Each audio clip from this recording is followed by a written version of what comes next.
Blueface is slouched in his drawers, tank top hanging off one shoulder, brushing edges onto the temples of a woman 9 months pregnant, and he is doing it live on Kick while the chat rains gifted subs like confetti at a wake. That is the frame. That is where we start. Not with a diss track, not with an arrest report, not with a viral clip of a woman getting hit at a rolling loud tunnel. With edges. With pancakes. With a Kick stream where Blueface, in the flattest voice you have ever heard him use, admits he does not want control. He just wants security. And that word, security, quietly detonated harder than any track Blueface has been credited on this whole calendar year. Because when a man with 4 children, 3 mothers of those children, a documented ankle monitor resume, and a fiancée the size of a full-term pregnancy on his lap tells the internet he wants security, that is not a preference. That is a self-report. And nobody watching the Supernova Girl subwar drama caught what Blueface actually let out of his mouth. Hold up. Roll it back. Because security, in the sentence Blueface just delivered, is not the word a civilian reaches for. A civilian says stability. A civilian says peace. A civilian says a person I can build something with. Security is the vocabulary of a man who has been on the run, legally, emotionally, financially, and has begun shopping for a body that can stand between him and the next incoming. Security is a bodyguard noun. Security is a courtroom noun. Security is what you say when you have quit negotiating for love and started negotiating for shelter. And the audience laughed. The audience tipped. The audience gifted subs by the 100. But somewhere between the tangled edges and the ridge of that tank top, a confession slipped through. And if you were not listening in layers, you missed it entirely. I almost missed it myself. I ran the clip back 4 separate times before I trusted my own ears. Quick pause before the next beat. If you rock with a read that maps the circuitry underneath the noise instead of just clipping the loud parts, tap the like, hit subscribe, and ring that bell. Part 2 of this one is already loading, and the receipts get louder from a whisper into a bullhorn from here on out. Late July into early August of 2026, Jonathan Michael Porter, the artist you know as Blueface, is broadcasting on Kick from a rented address in the Miami metro shared with Nevaeh Akira, a woman now days, not weeks, from delivering their son.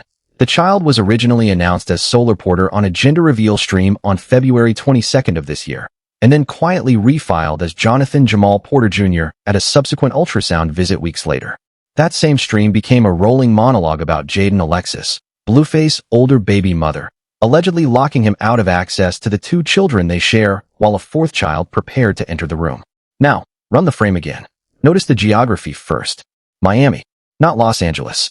Not the West Coast rap ecosystem that raised Blueface. Not the Cash Money West orbit that signed Blueface.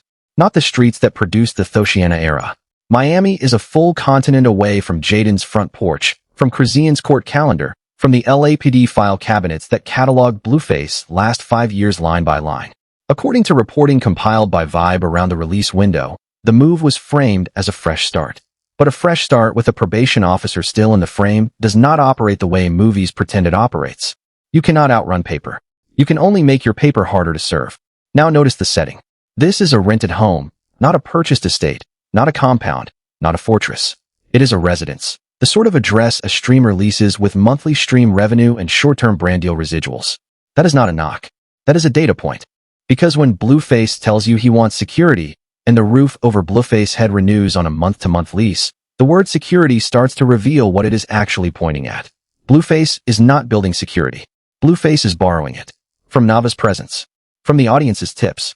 From Kick's payout. And in the same breath, Blueface collapses like and love into a single conditional test, as if the 2 words were interchangeable, which for men wired the way this stream reveals Blueface to be, they functionally are. Then seconds later, I am using her too. To cook. Clean. The pause matters. Blueface did not correct himself. Blueface did not laugh it off. Blueface did not reframe. Blueface deployed the word using, on live camera, on his pregnant fiancée's watch, and rolled straight into the next topic like he had just remarked on the weather. That is not a slip. Slips get walked back. That was a thesis statement. And notice what Blueface did not list. Blueface did not say she is the mother of my son. Blueface did not say she believes in me. Blueface did not say she rides for me. Blueface said cook, clean. 2 verbs. Domestic labor. The exact division of household work that men of Blueface generation were told they had unlearned. According to reporting from Capital Extra that surfaced around the same broadcast window, this framing has become recurring content on Blueface channel. The fiancé is service tier, not partnership tier. Blueface circles back with a softer version. When I deal with a female, I just want security. That is it. That is all I want. Water and security. And a beat after that, the pivot most viewers missed entirely. Loyalty is not based off you cheating or not. It is based off how you react when you're caught cheating. Wild. Let that land. Because that second quote is the one that quietly rewrites Blueface's whole operating manual. Loyalty in the Blueface framework is not about not doing the thing. It is about how you manage the exposure of the thing. Which means loyalty for Blueface is a performance metric. It is public relations. It is crisis containment. It is the woman's ability to absorb the cheat without cracking the domestic frame. That is not loyalty. That is a non-disclosure agreement in a lace front. And the fact that Blueface said it out loud, in front of the very woman he is about to co-produce a child with, tells you one of two things. Either Blueface is testing whether Nevaeh flinches and already scanning the chat to see if she does, or Blueface genuinely believes the audience will nod along. Both readings are worse than the quote itself. Meanwhile, Jaidyn Alexis, the mother of Blueface older too, has been running her own live circuit and quietly setting a perimeter. Jaidyn confirmed Blueface cannot attend their daughter's birthday party unless he covers 50% of the cost, and reportedly hired armed security to enforce the door. Blueface's response on that same kickstream. You cannot control me with no kids. I have never had any intentions on going to that party. Somewhere between a smirk and a shake of the head from me, because listen to the mechanics inside that response. You cannot control me with no kids. That is the vocabulary of a man who reads access to his own children as an act of control performed against him rather than an act of parenting requested of him. The children in that sentence are not people. They are leverage. And the moment Blueface reframes them as leverage, Blueface tells you exactly what those kids have been to him this entire arc. Then the second half.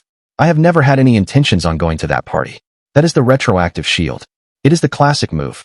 Deny the desire after the invitation is revoked. Same script a fifth grader runs when he does not get invited to the sleepover. I was not going anyway. Grown man. Identical script. And then there is Chrisian Rock, real name Chrisian Malone, mother of the middle child Chrisian Jr., the boy who allegedly nearly got taken by CPS earlier this year. According to Chrisian's own TikTok admission, Blueface has not publicly held Jr. in months. Blueface addressed the rumors about the boy's developmental milestones on a December 2025 stream. My son does not have a disability. He is developing at his own pace. For quotes. For different women in the arc. One man doing the entirety of the talking. That is the giveaway. Because inside a functioning co-parenting web, at least one of those four women holds the microphone at some stretch. At least one of them narrates her own experience without a rebuttal video from Blueface trailing it. At least one of them exists in the story as a full subject and not a topic. Instead, every single one of them enters this arc through the frame of Blueface commentary about her. Nevaeh gets brushed. Jaidyn gets clowned. Chrisian gets diagnosed on Blueface's behalf. And a woman known only as Supernova Girl, whose government name most of the audience still does not know, enters the story only as an object of Blueface's attention. For women, one narrator. Zero counter-narratives with equal reach. According to observers tracking the streaming ecosystem, that lopsided distribution of narrative is itself a form of control. Not the kind that files inside a courthouse. The kind that trains a generation of viewers to read the story before the story is done happening. Now sequence it. November 2nd, 2025. Blueface walks out of prison after serving roughly 15 months of a 4-year sentence tied to a 2021 probation violation. Within weeks, Blueface is publicly reconnecting with Nevaeh, a woman most of the internet had never heard of. By late February 2026, barely 3 or 4 months out, the pregnancy is announced live on stream. Do the arithmetic on that. Blueface came home in November. Baby announced by February. That is a ratio the chat did not want to sit with. Because if you backsolve the conception window, you land somewhere inside the first 30 to 60 days after release. Which means Blueface exited a correctional facility, reconnected with a woman the audience did not previously know, and pole vaulted into a stage of relationship most couples reach after years, all inside the window most people use to reintegrate into normal life. Hot 97's release window coverage described Blueface's stated priorities as family and music. One of those got executed at velocity. The other, based on the current release schedule, is still buffering. And here is the beat the timeline actually screams. The deleted post from earlier this year, the one where Blueface floated handing Chrisian Jr. to Jaidyn Alexis to raise if Chrisian lost custody. Read that a second time. Blueface publicly proposed forwarding his second son to his first baby mother, who months later would not let Blueface through the front door for a birthday cake. That is a plot arc a screenwriter would get flagged for. A man volunteers to reassign the parental custody of his own son to a woman he is actively at war with, then plays surprised when that woman decides she does not want the war-adjacent man near her actual household. XXL's reporting framed the original post as an offhand comment, but offhand is doing a great deal of forgiving in that sentence. You do not offhandedly volunteer to reassign parental custody. Blueface thought about it. Blueface mapped it. And the fact that the post got deleted afterwards suggests somebody inside Blueface orbit, legal, managerial, or otherwise, reached over and yanked the plug before it became an exhibit in a family court motion. The scheduling is the piece that clamps my jaw shut. Blueface is expecting baby number 4 inside a home he shares with Nevaeh, while baby number 3, Jaidyn Jr., lives in a situation both parents keep half-explaining on live, and babies 1 and 2 live with Jaidyn behind hired security. For children, 3 physical addresses. 1 father broadcasting from a tank top. Pull the lens wider on that image. For dependents, 3 households. 2 probation cases, Blueface and allegedly Nevaeh's. 1 revenue stream that swings with the algorithm's mood. Run that arithmetic on a normal budget calculator. Rent, childcare, medical, school, diapers, formula, legal, travel between coasts. The number climbs ugly fast, which is precisely why the subwar matters. Because every gifted sub is not an ego stroke. Every gifted sub is a survival unit inside a household economy that has quietly become dependent on the chat's mood. Actually, hold up. Roll it back. The part that hits hardest is when the name changed. Solar Porter was the name Blueface and Nevaeh picked together at the reveal in February. By the ultrasound visit later in the spring, Solar became Jonathan Jr., a name that in most Anglo naming traditions is reserved for a first biological son, which this child is not. Blueface even admitted it on stream. That is not my first biological. Why would we name my biological son a name to sound better with another kid's name? Blueface then blamed Nevaeh for pitching the change. But that name flip is not sentiment. That is positioning. And let us get forensic about what positioning means in a naming ceremony. Names carry inheritance signaling. Names carry primogeniture signaling. Names carry, in cultures that pass surnames patrilineally, an implicit legal and emotional hierarchy. When you name the 4th biological child Junior over the 3rd biological son, Jaidyn Jr., who already carries the father's name in a modified form, you are not just picking letters off a wall. You are redrawing the family tree in front of the entire audience. You are saying, without saying, that this son, the one born to the current partner in the current house, is the heir. And whether Blueface arrived at that consciously or Nevaeh steered him into it, the outcome is identical. The older kids get demoted in the naming order the same calendar year Jaidyn stations armed security on the lawn. Coincidence rents the room. Pattern owns the deed. Let us zoom in on one word Blueface deployed, because I had to run it back twice to trust my ears. Chat. Midstream, a viewer typed that Nevaeh is a placeholder, and that Nevaeh will be gone. And instead of shutting the comment down, Blueface answered it like a debate prompt. This is my choice. This is what I choose to do. This is what I want to do. Defensive. Slightly rattled. That is not the response of a man who read the comment as absurd. That is the response of a man who read it as possible. Watch the verb usage inside that reply. 3 choose and do constructions inside one breath. That is a rhetorical tick linguists sometimes call escalating self-assertion, the kind of pattern that surfaces when a speaker is arguing more against his own doubt than against the person on the other side. If the comment were absurd, the response would be a laugh and a topic pivot. If the comment were true, the response would be a shutdown and a mute of the offending viewer. What Blueface delivered was the middle lane. Acknowledgement through defense, which is, in practice, admission through denial. Blueface's shoulders even shifted forward on that reply. The body language of a man leaning into a punch he did not fully block. Then the audio forensics. Listen to Blueface's cadence when Nevaeh steps into the frame. His voice softens. Blueface asks Nevaeh to brush his edges. Blueface calls Nevaeh a keeper. 2 minutes later, when Supernova Girl drops 75 gifted subs and shares a direct message about a dream she had involving him, Blueface's energy triples in volume. Blueface is on camera, on his pregnant fiancee's watch, saying I might have to take her out about a subscriber whose face he just discovered. Nevaeh's reaction. They tricking on your man right now. A joke delivered flat. The kind of flat that is not a joke. That flatness is a giveaway, because women who genuinely find something funny laugh with their eyes. Women who are performing composure in front of a live audience laugh with their teeth. If you slow the audio on that segment half a step, you catch the precise moment Nevaeh's voice drops a half octave into what linguists call monitor mode. The tone a person uses when she is aware her reaction is being recorded and will be used against her later. Nevaeh was not reacting to the joke. Nevaeh was managing the room. And the room in that moment contained roughly 12,000 concurrent viewers, an unborn son, and a partner publicly flirting with a stranger on the household stream. That is the tape. Now the legal forensics, the layer the chat did not clock. Blueface is out on parole.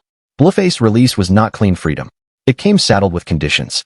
On the same stream where Blueface waxed on about loyalty, Blueface casually referenced Nevaeh being on probation herself and slipped that Nevaeh was not supposed to come to Miami. Two people on paper, sharing a residence, about to raise a newborn together. That is not a lifestyle detail. That is a compliance risk. Break it down for a second, because most viewers do not know how parole and probation stipulations actually interact. Depending on jurisdiction and case terms, individuals under supervision are often restricted from cohabiting with other supervised individuals absent explicit permission from both officers. Interstate travel, say from California to Miami, generally requires transfer paperwork, an approved residence in the receiving state, and a supervising officer at the destination. Vibe's original release window reporting did not specify Blueface's exact parole terms, but the general pattern for California parole tied to firearm-adjacent convictions imposes travel restrictions, residency verification, and in certain cases no-contact clauses with individuals holding open criminal records. So when Blueface says on stream, laughing, that Nevaeh was not supposed to come to Miami, that is not domestic small talk. That is a public admission of a possible transfer violation being narrated in real time to 12,000 strangers, a statistically non-zero portion of whom are court-adjacent. Every stream is discoverable. Every clip is archivable. And the algorithm does not care whether the parole officer follows Blueface. One screenshot forwarded by a chat mod is all it takes to open a docket. Blueface is not parenting recklessly. Blueface is paperwork-adjacent reckless. And nobody in the room appears to be reading the room. Here is where the outlets started spinning in different directions and hoping you would not notice. The Shade Room played the full arc as a fairy tale. Gender reveal. Name drop. Glowing IG carousel. Their framing choice cast Blueface's fourth baby announcement as a milestone rather than a pattern. Zero mention of the other 3 children inside the same post.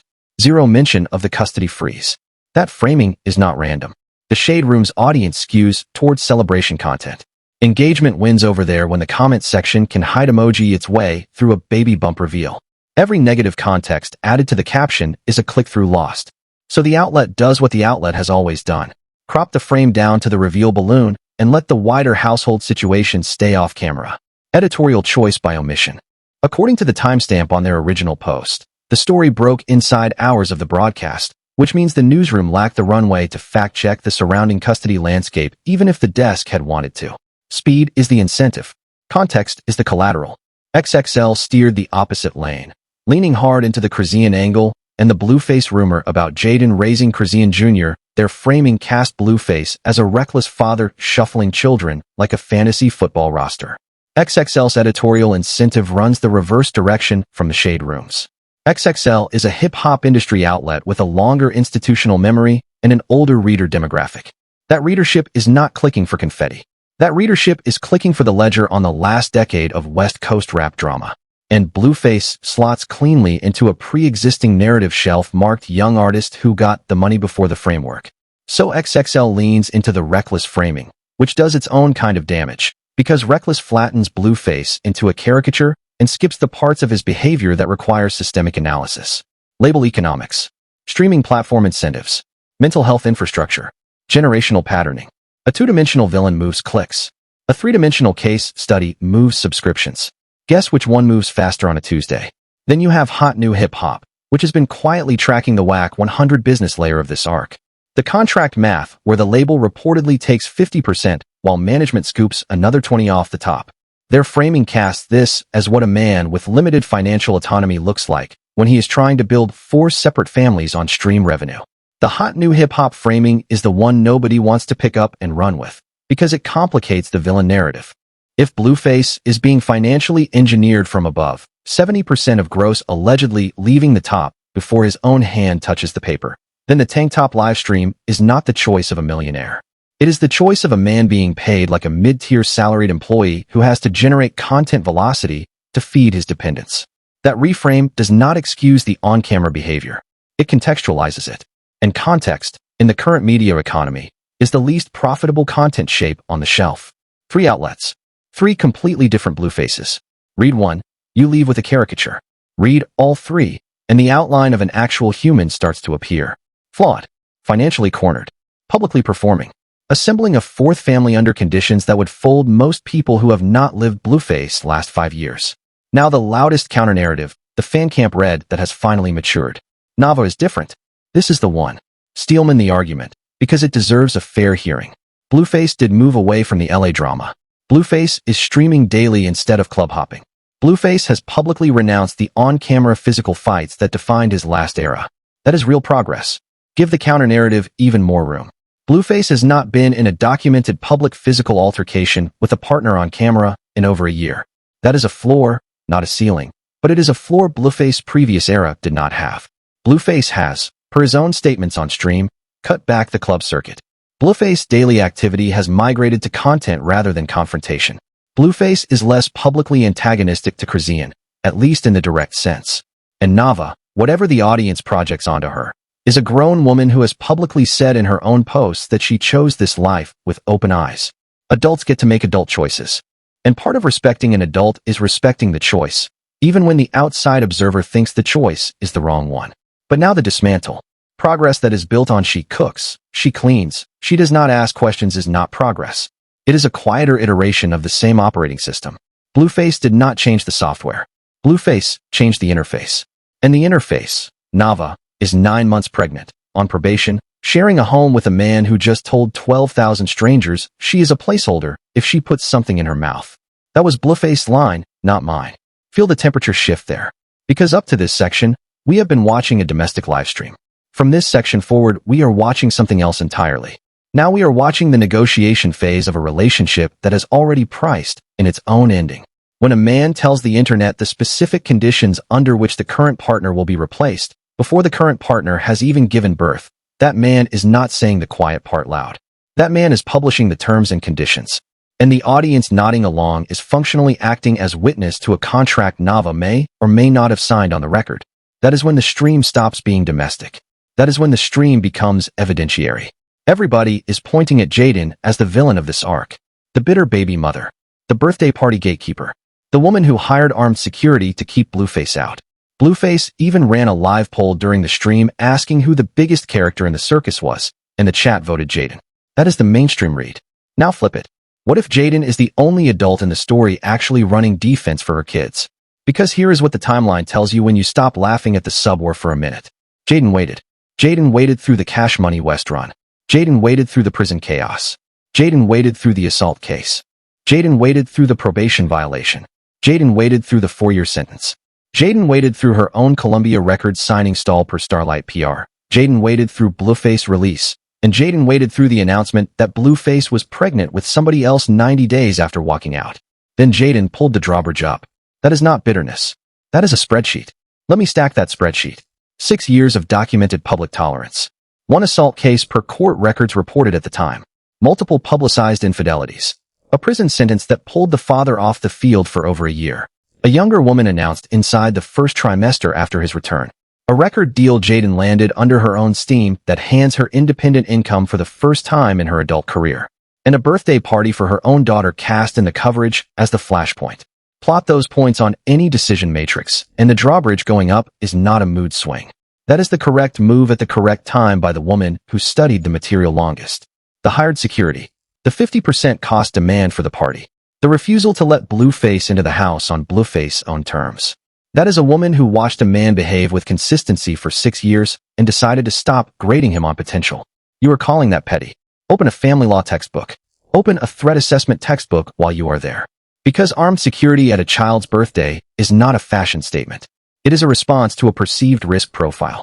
Whether the perceived risk is physical, custodial, an unauthorized recording, or something in between, the decision to escalate to armed presence is a documented, insurable, court-friendly move. It creates a paper trail. It creates witnesses. It creates video.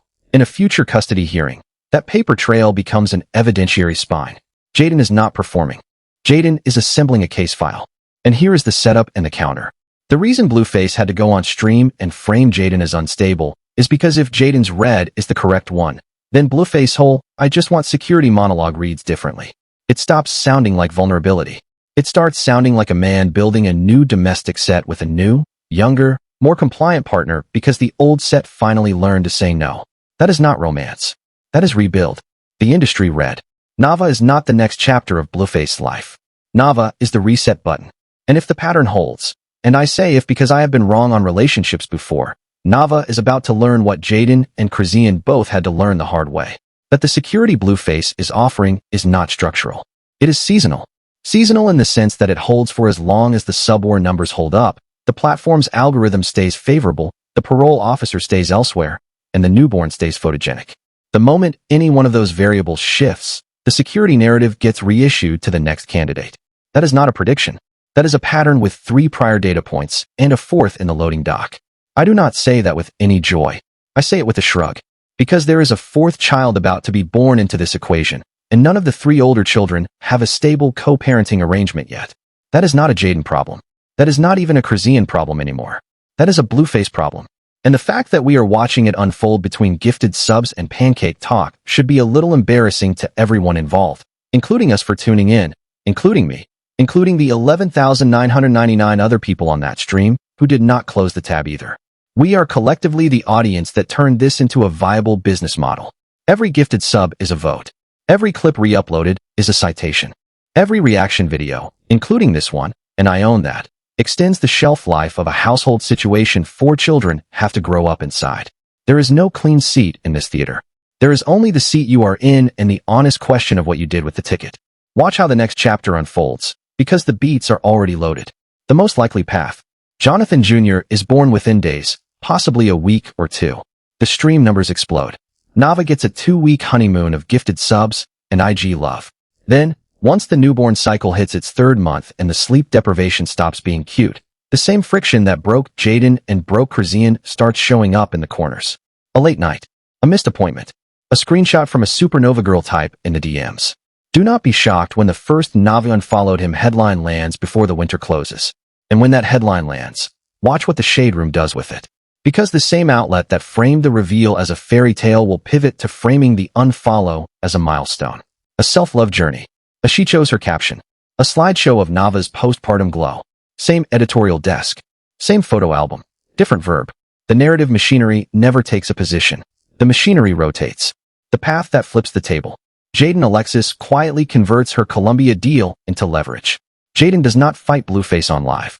Jaidyn outperforms Blueface on stream counts, brand deals, the very industry infrastructure whack 100 taught Blueface to fear. By the next award cycle, expect Jaidyn to be the one giving interviews about co-parenting from the winner's podium, while Blueface is still money-hunting subs from a tank top. And when that flip happens, the same fans clowning Jaidyn right now will retroactively call Jaidyn the smart one. They always do. The blueprint for that flip is visible if you know where to look. Columbia's marketing infrastructure does not gift artists album cycles for no reason. Columbia invests in artists because internal projections indicate the artist can carry a room. Starlight PR's release announcement described Jaidyn's positioning as an artist positioned to shift the culture. That is stock press release language, sure, but the deal itself represents a level of institutional confidence that Blueface's current independent posture does not carry. Jaidyn does not need to win the argument. Jaidyn just needs to outlast the news cycle. And a Columbia rollout gives Jaidyn the runway that outlasting requires. The aftershock, 5 years out. This turns into a case study, and not for hip-hop. For streamer economics. Because Blueface is quietly building the prototype of a business model in which reproductive drama is the content, in which announcing a new baby is a sub-goal event, in which the audience learns to treat Blueface children as characters instead of children. That is the residue. That is what lingers. Not the individual failures. The industrialization of them. Once Kick figures out what to do with creators who blur family life and revenue this aggressively, expect policy shifts nobody currently sees coming. The comparison points are already forming. Twitch went through its own reckoning with creators who monetized their families on stream. YouTube went through the family channel moral panic when the kid influencer industry ran into child labor pushback. Kick, the youngest of the major streaming platforms, is currently in the pre-regulation phase, which means every incident like this one is another data point in the eventual policy paper a governance team is going to write in a conference room in 2028 or 2029. Blueface is not a footnote in that paper. Blueface is the case study. And by the time Jonathan Jr., Solar, before the rename, is old enough to Google himself, that child will land on a live stream of his own father calling his mother a placeholder while brushing her edges. Let that be the final frame. Not the birth. Not the sub count. Not the high alloy fireback arc. That frame. The tank top. The pancakes. The pregnant woman in the corner. The stranger tipping 75 subs to buy a dream reveal. The word placeholder hanging in the air like it was never going to expire. That is the frame that survives the algorithm. That is the frame that gets pinned in the highlight reel some archivist assembles for the retrospective. And when it plays 20 years from now on whatever platform has replaced Kick, the audience will not remember who won the sub war. The audience will remember that a man told the truth on camera, and everybody laughed, and nobody flinched, and the baby was still born on time. If this is the kind of read you do not get from the other tabs, the one that maps the wiring instead of the drama, tap subscribe, ring the bell, drop your take in the comments. I want the full spread. Who is the villain? Who is the adult? Who is the placeholder? Fight me on it in the replies. The next one is queued and dropping faster than you think.